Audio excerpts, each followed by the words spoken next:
ஒரு மகிழ்ச்சியான செய்தி. இதயம் நலனையின் விலை லிட்டருக்கு ரூபாய் 105 குறைஞ்சிருக்கு. செப்டம்பர் 2023ல 1 லிட்டர் இதயம் நலனையின் அதிகபட்ச விலை ரூபாய் 503. ஆனா இப்ப 1 லிட்டர் இதயம் நலனையின் விலை ரூபாய் 398 மட்டும்தான் தமிழ்நாட்டுல. அப்ப இனிமே எல்லாரும் இதயம் நலனை வாங்கலாம் இல்ல? தினமலர் திரை திருவிழா குட் பேட் அக்லி கொண்டாட்டம் powered by cabin and lion date syrup. வணக்கம். செய்தி சுருக்கம்.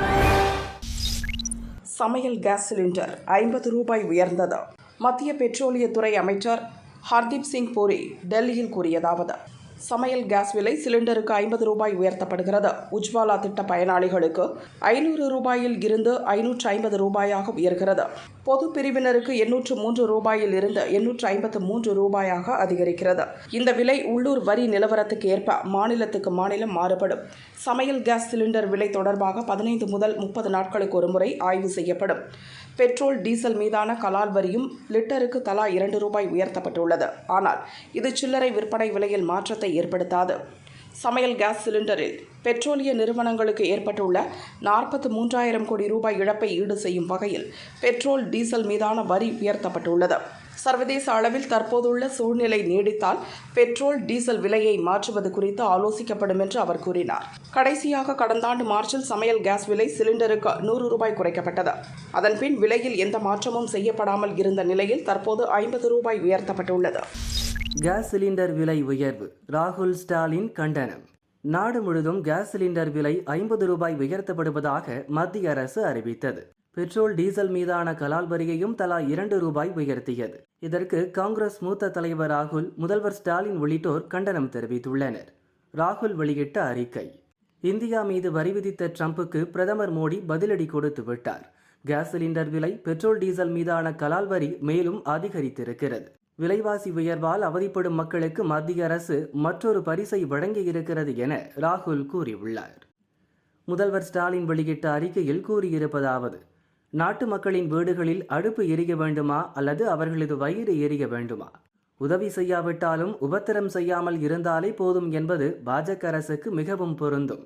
உலகளவில் கச்சா எண்ணெய் விலை சரிந்துள்ள நிலையில் பெட்ரோல், டீசல் விலையை குறைக்காவிட்டாலும் பரவாயில்லை, விலையை ஏற்றாதீர்கள் என கெஞ்சும் பரிதாப நிலைக்கு நாட்டு மக்களை தள்ளிவிட்டார்களே. வெந்த புண்ணில் வேலை பாய்ச்சுவது போல் சமையல் கேஸ் சிலிண்டர் விலை உயர்வு அமைந்திருக்கிறது. அடாபடியாக விலையை உயர்த்திவிட்டு தேர்தல் நெருங்கும் நேரத்தில் அதில் சிறு பகுதியை குறைத்து நாடகமாடுவது பாஜகவின் வழக்கமாகிவிட்டது. இந்த நாடகத்தை பார்த்து பார்த்து நமக்கும் பழக்கமாகிவிட்டது.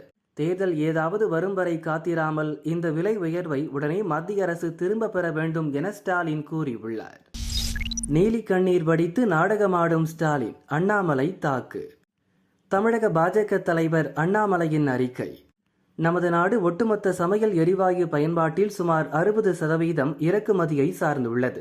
சர்வதேச அளவில் சமையல் எரிவாயு நிர்ணயம் செய்யும் சவுதி ஒப்பந்த விலை கடந்த 2023ஆம் ஆண்டு ஜூலை மாதம் $385 இருந்தது.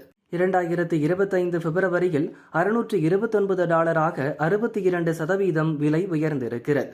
ஆனால் நமது நாட்டில் கடந்த 2023ஆம் ஆண்டு ஆகஸ்ட் மாதம் 200 ரூபாய் விலை குறைக்கப்பட்டது. மேலும் கடந்த 2024 மார்ச் மாதம் மகளிர் தினத்தை முன்னிட்டு மேலும் 100 ரூபாய் விலை குறைப்பு செய்யப்பட்டது. 2023ஆம் ஆண்டிலிருந்து சர்வதேச அளவிலான சமையல் எரிவாயு விலை உயர்வு நமது நாட்டு மக்களை பாதிக்காமல் விலை குறைக்கப்பட்டே வந்திருக்கிறதை தவிர அதிகரிக்கப்படவில்லை. 2024ஆம் ஆண்டு முழுவதுமே சமையல் எரிவாயு விலை சிலிண்டருக்கு 803 ரூபாயாகவே இருந்தது. உஜ்வாலா சமையல் எரிவாயு பயனாளிகளுக்கு 300 ரூபாய் மானியத்தோடு சிலிண்டர் விலை 503ஆகவே இருந்து வருகிறது. உண்மை இப்படி இருக்க திமுக தனது தேர்தல் வாக்குறுதி எண் 503இல் சிலிண்டருக்கு 100 ரூபாய் மானியம் வழங்கப்படும் என கூறி 4 ஆண்டுகள் கடந்துவிட்டன. அதனை பற்றி 4 ஆண்டுகளில் ஒரு முறை கூட பேசாமல் தற்போது வந்து நீலி கண்ணீர் வடித்து நாடகமாடிக்கொண்டிருக்கிறார் முதல்வர் ஸ்டாலின் என அண்ணாமலை கூறியுள்ளார். ஒரே மேடையில் சந்தித்த அண்ணாமலை, சீமான் பரஸ்பரம் புகழ்ந்ததால் ட்விஸ்ட். 2026 சட்டசபை தேர்தலுக்கு பாஜக, அதிமுக கூட்டணி மீண்டும் மலருமா என்ற பரபரப்பு பேச்சுதான் இப்போது ஹாட் டாபிக்காக ஓடிக்கொண்டிருக்கிறது. இந்த சூழலில் மற்றொரு சுவாரஸ்ய நிகழ்வு ஒன்று அரங்கேறியுள்ளது. சென்னை காட்டாங்குளத்தூர் SRM கல்வி நிறுவனத்தின் தமிழ் பேராயம் சார்பில் சொல் தமிழா சொல் 2025 என்ற பேச்சுப் போட்டியின் இறுதிப் போட்டி நேற்று நடந்தது. இதில் SRM கல்விக் குழும நிறுவனரும் வேந்தருமான பாரிவேந்தர், தமிழக பாஜக தலைவர் அண்ணாமலை, நாதக தலைமை ஒருங்கிணைப்பாளர் சீமான் பங்கேற்றனர். நிகழ்ச்சியில் பேசிய அண்ணாமலை, சீமானை ஒரு அரசியல் கட்சியின் தலைமை ஒருங்கிணைப்பாளராக பார்க்கவில்லை, போர்க்களத்தில் நிற்கும் தளபதியாக பார்க்கிறேன் என்றார். கொள்கைக்காக எதை இழந்தாலும் பரவாயில்லை என்ற நிலைப்பாடோடு இருப்பவர் சீமான். இந்த உறுதிதான் அவரை தனிப்பெரும் தலைவராக உருவெடுக்க வைத்துள்ளது. எனக்கும் சீமானுக்கும் பெரிய வித்தியாசம் இல்லை. நான் தேசியத்தில் தமிழை பார்க்கிறேன், அவர் தமிழில் தேசியத்தை பார்க்கிறார். அவரது நேர்மைக்குத்தான் அவருக்கு ஆதரவாக எப்போதும் நான் குரல் கொடுக்கிறேன். இக்கட்டான சூழலில் அரசியல் உள்ளது. பிராந்திய கட்சிகளும் தேசிய கட்சிகளும் எல்லை மீறி செல்லும்போது மக்கள் மாட்டிக்கொண்டு முழிக்கின்றனர். 2 கட்சிகளும் மத்திய பகுதிக்கு வர வேண்டும். நானும் சீமானும் பங்கேற்பதால் இந்நிகழ்ச்சி பேசுபொருளாகும் என்று கூறினார். சீமான் பேசியது, தமிழகத்தில் பாஜ என்ற ஒரு கட்சி இருக்கிறது. அது வளர்ந்துள்ளது என்பதை தன் செயல் ஆற்றல்களால் அண்ணாமலை நிரூபித்து காட்டியுள்ளார். பெயருக்கு தமிழ்நாடு, ஆனால் இங்கு தமிழ் படிப்பதே பாவம் என்றாகிவிட்டது. தமிழுக்கும் தமிழர்களுக்கும் சுடுகாடு என்ற நிலையில் வாழ்ந்து கொண்டிருக்கிறோம். முன்பு சங்கம் வைத்து தமிழை வளர்த்தனர். தற்போது சங்கம் வைத்து ஜாதியை வளர்க்கிறோம். எல்லாம் நாசமாகிவிட்டது. பிரதமர் மோடி உலகம் முழுதும் செல்கிறார். அங்கே உலகின் முதல் மொழி தமிழ். அம்மொழி இந்திய மொழிகளில் ஒன்றாக இருப்பது எங்களுக்கு பெருமை.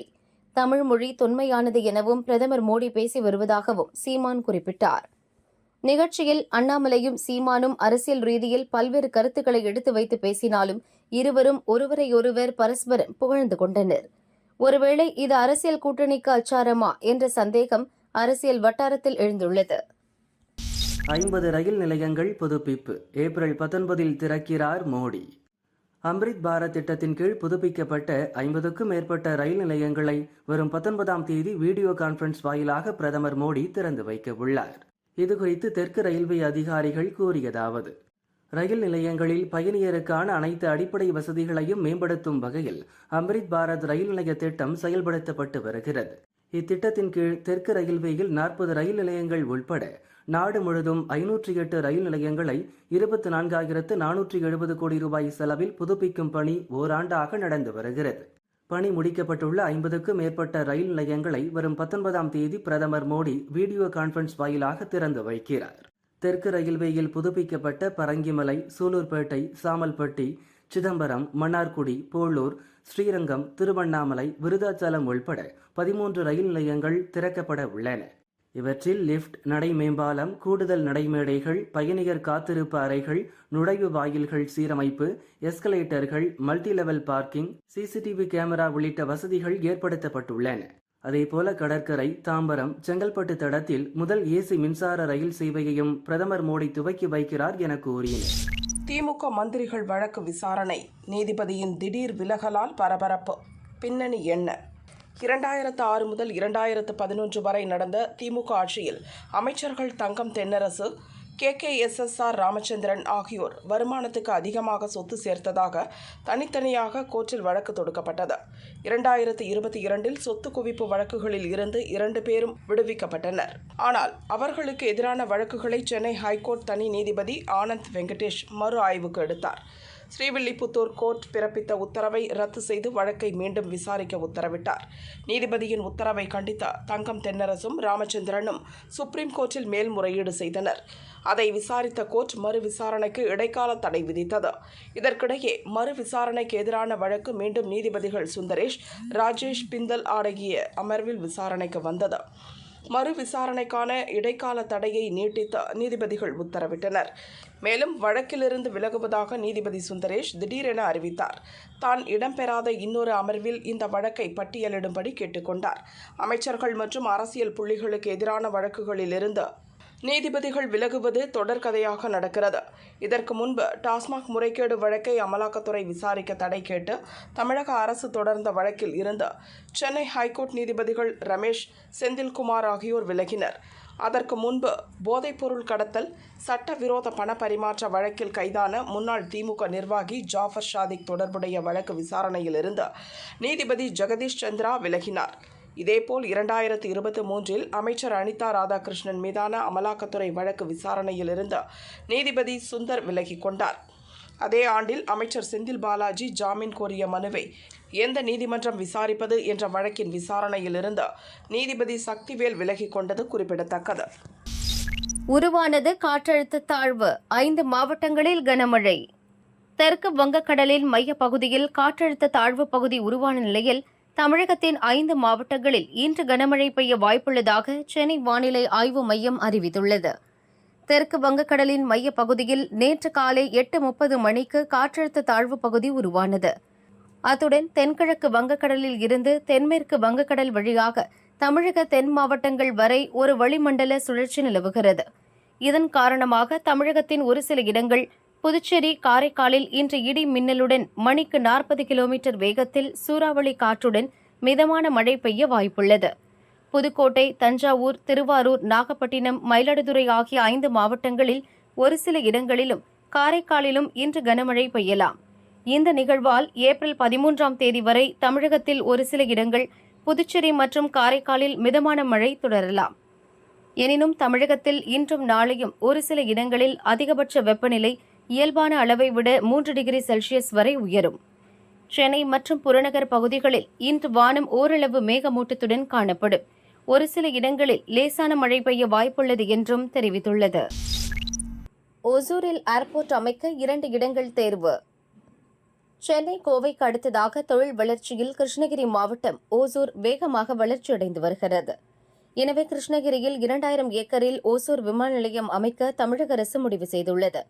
இதற்காக 5 இடங்களை தேர்வு செய்து ஆய்வு செய்யும் பணியை இந்திய விமான நிலையங்கள் ஆணையத்திடம் டிட்கோ நிறுவனம் கடந்த ஆண்டு வழங்கியது. அந்த இடங்களில் ஆணைய அதிகாரிகள் ஆய்வு செய்தனர். பின் 5 இடங்களில் 2ஐ தேர்வு செய்து தரும்படி டிட்கோ வலியுறுத்தியது.